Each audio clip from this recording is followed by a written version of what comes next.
presque de l'info. C'est la revue de presque de Nicolas Canteloup. Et on va tout de suite, Mathieu, pour...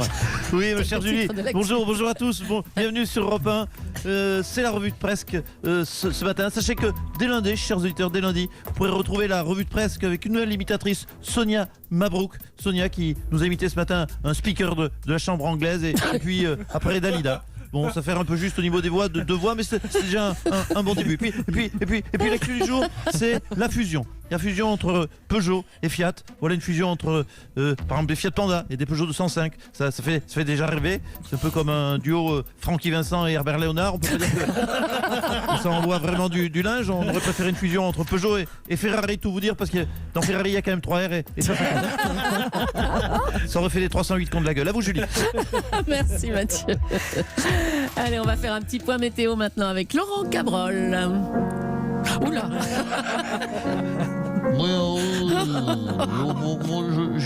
Je l'ai dit tout à l'heure, hein, j'ai dit une demi-heure, j'étais un peu trop sinistre. Bon, c'est vrai que ce matin c'est la fête des morts, ça se sent bien au niveau du temps. Hein. Il va pleuvoir, donc pour votre balade au cimetière, couvrez-vous, hein, parce qu'il va faire moins 12. Hein, vous allez prendre 12 litres au mètre carré sur la gueule. Par contre, ce week-end, ce sera... ce sera pire. Il fera froid, giboulée, pluie, grisaille jusqu'au... Alors ma prévision optimiste, hein, c'est jusqu'au 15 novembre. Voilà, ne vous pendez pas avec votre écharpe, Mathieu. Elle ne mérite pas ça. Merci Laurent Cabrol. Marche funèbre. Allez, le Sénat a voté l'interdiction du port du voile pendant les sorties scolaires. On va en parler avec Gérard Larcher. Bonjour.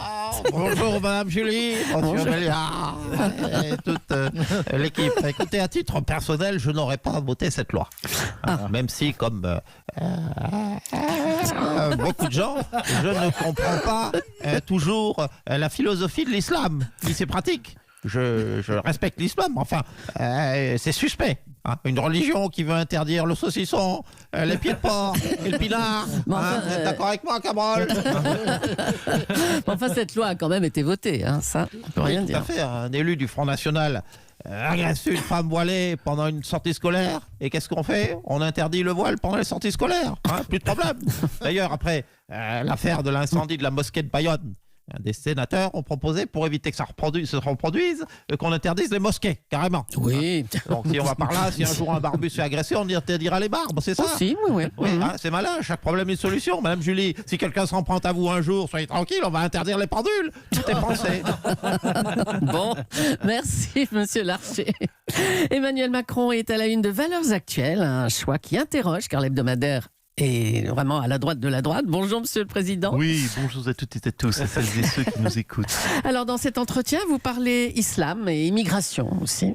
Oui, dans Valeurs Actuelles, je parle d'islam et d'immigration. Je n'hésite pas, je n'ai pas peur des défis. Vous savez, je suis même capable de donner une grande interview sur le féminisme dans le magazine Lui. Ah. Alors sinon vous... Certains connaissent autour de cette table, pas tous. Bon, sinon vous étiez à Rouen hier, hein, et vous avez dit aux habitants, je ne vous ai pas abandonné. Qu'est-ce qu'il y a? Non, je dis, je planque le mien. Non, je ne vous ai pas écouté, pardonnez-moi. Alors, Monsieur Macron, vous avez dit où j'en étais. Bon, aux habitants, je ne vous ai pas abandonné. Non, je ne vous ai pas abandonné. Voilà ce que vous avez dit aux habitants de Rouen. Oui, effectivement. Je le redis solennellement sur votre antenne, Rouennaise, Rouennais. Je ne vous ai pas abandonné, car ce n'est pas mon projet. Voilà. Non, je vous ai fait confiance.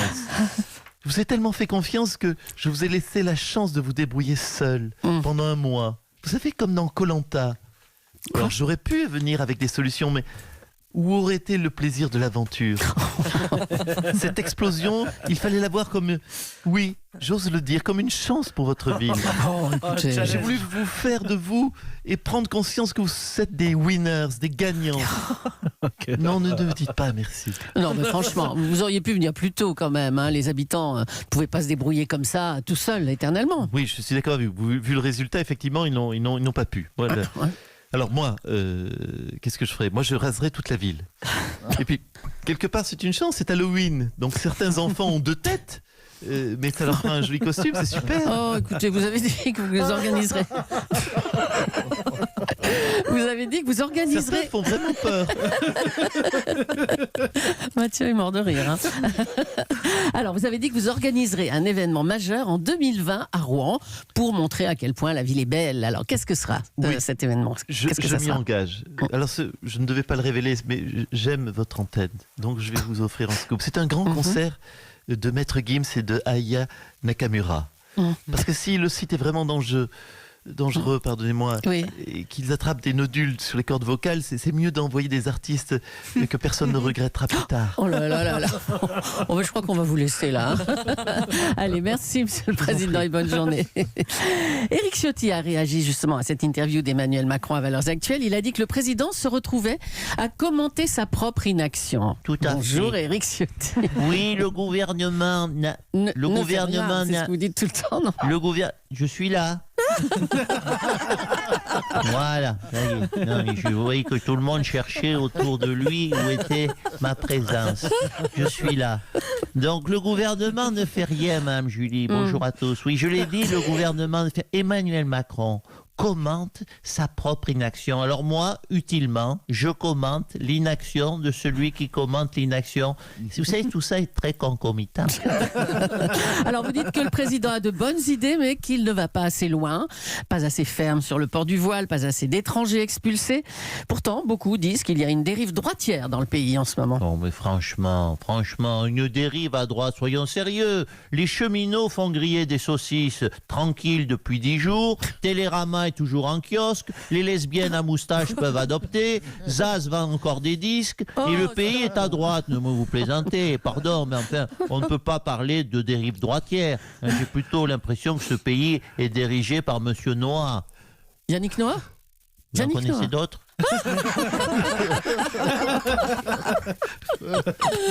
Vous avez bien fait d'intervenir, Mme Julie, hors du texte. Allez, on va parler de l'affaire Balkany. Les enfants du couple ont fait appel de la saisie du moulin de Giverny, estimant qu'il était à eux. Bonjour Patrick Balkany. Oui, bonjour Madame Julie. Écoutez, je suis avec les enfants là, parce que je suis tombé de ma chaise. Ce moulin, cet argent, on n'arrivait pas à savoir qui les possédait. Ben ça y est, voilà, finalement, vous l'avez compris, c'était les enfants. Isabelle, les enfants ont fraudé le fisc quand même. Non, alors là, ça, les enfants, c'est pas bien. Alexandre, papa n'est pas content. Tu possédais le moulin et tu n'as rien dit au juge. Et le riad à Marrakech est à toi aussi, Et la villa Pamplemousse, c'est à toi aussi, Non, ça c'est pas à moi, ça, papa. Si, c'est à toi. Dis-le au juge. Allez, Alexandre, je te préviens, tu le dis au juge, sinon je montre à tout le monde la photo de quand tu étais petit, tout nu, et que tu mangeais des vers de terre. Bon, d'accord, c'est à moi. Alexandre, alors ça c'est très vilain. De tricher avec les impôts. Isabelle, Alexandre va aller en prison à ma place. Voilà, écoute, c'est bien fait pour lui. Voilà, ça lui apprendra. Madame Julie, faites des gosses, tiens. La famille Balkany. Allez, on va parler d'art maintenant. L'UNESCO a mis un string à des statues qui étaient exposées dans le hall du bâtiment. Oh non. Pour ne pas heurter la sensibilité du public. On rêve, Stéphane Bern, mais c'est un peu ridicule. Oh non, mais Julie, mon Mathieu, non mais on marche sur la tête, non mais moi je vous le dis, les statues auraient dû faire comme Patrick Bruel et dire non, je refuse de mettre ce slip en papier. Non mais où va-t-on? Non mais je vous le demande. Très bonne question. Vous trouvez que ça va trop loin, Stéphane? Non mais écoutez, pas parti comme c'est, bien allons-y, alors allons au Louvre et plaquons un soutien-gorge de Nabila sur la Vénus de Milo, sur le sein qui lui reste, allons devant la sublime statue de David de Michel-Ange, et enfilons-lui le slip de Franck Dugos dans Camping 4. Non mais franchement, mais tout fout le camp. Non mais qui s'occupe du patrimoine dans ce pays, franchement? C'est vous, C'est vous. Ah oui? Ah merde, pardon. Allez, merci Stéphane. Cette semaine avait lieu la journée mondiale de l'AVC. Alors, comment reconnaître un AVC? Quels sont les gestes qui sauvent en cas d'AVC? On va en parler avec le docteur Michel Simès, que j'accueille tout de suite. Bonjour Michel. Eh oui, bonjour Marina. La toute première chose à faire est de s'entraîner sur un proche. Alors, comment faire pour s'entraîner? Eh bien, il suffit de provoquer un AVC chez quelqu'un. C'est très facile à faire. Placez-vous par exemple face à Geneviève de Fontenay ou Christine Boutin. Dites-lui, tu sais que les transsexuels vont pouvoir devenir Miss France vu que Sylvie Tellier n'a rien contre. Et ça a l'air curieux, mais c'est une vraie info, oui. Et ça marche aussi avec, et pourquoi pas, un musulman président de la République sur Éric Zemmour. Bref, la personne en face de vous va tout de suite présenter les signes principaux de l'AVC, vu qu'elle va faire un AVC. Et bien là, on fait quoi? Et là, c'est à vous de voir si vous voulez sauver la vie de Geneviève ou d'Éric Zemmour. Moi, je suis obligé, je suis médecin, mais après, chacun fait comme il l'entend. Merci docteur. Merci, super conseil. Demain, le mois sans tabac. Allez. On va terminer en parlant tennis, tiens, avec les Rolex Paris Masters. Jo-Wilfried Tsonga affronte aujourd'hui l'Allemand Struff. Bonjour Nelson. Bonjour mes chers Julie, quel plaisir de vous retrouver pour ces Rolex Masters. D'ailleurs, vous vous donnez l'heure avec une telle précision. Vous êtes un petit peu notre Rolex Masters à nous, mes chers Julie. Voilà. Cet après-midi, Joe affronte un cadre, l'idole du tennis de demain, Struff. Struff, attention, on n'est pas à l'abri d'une surprise. Ça peut être le Struff farceur, ça peut être le Struff costaud. Hein, mais bon, faisons confiance à Joe. Il a tout le talent pour battre Djokovic, on le sait. Ah bon? Oui, on peut, oui, bon, enfin, peut-être pas Novak Djokovic, mais au moins Irma Djokovic, sa grand-mère, ou Eugenia Djokovic, sa nièce de 5 ans. Non, mais alors, qui il reste dans ce tableau des Rolex Masters de Paris, Nelson? Alors, c'est Rolex Masters. Attendez, je prends le dernier feuille du tableau qui a été imprimé par l'organisation de tournoi. C'est Rolex Masters de Paris. Il nous reste Jo-Wilfried Kinder Bueno de Tsonga, mais aussi Gaël Cachou, la Johnny Monfils, Jérémy Chaussette Olympia Chardy, Novak Ne Michelin Djokovic est toujours là, de même que Raphaël Chupa Chups Nadal. Bref, du beau monde. Encore pour ce Rolex Vuitton Charal Nutella Masters de Paris. À vous, Julie Europe 1, Sodebo Findus. Il a raison, il a tellement raison.